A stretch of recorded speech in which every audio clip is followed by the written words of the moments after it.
过来看到高雄两个查甫啉烧酒了后起酒狂，伫咧相拍，搁得过斗菜刀，食即个花卡来喊对方。详细情形，内线记者吴慧珊来带咱了解。慧珊。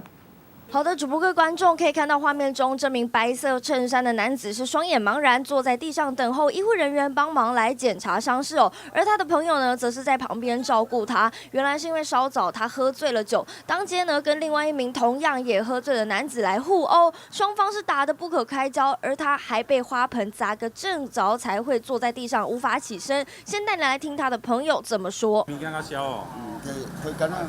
是哦，啊是为着啥要冤家啊？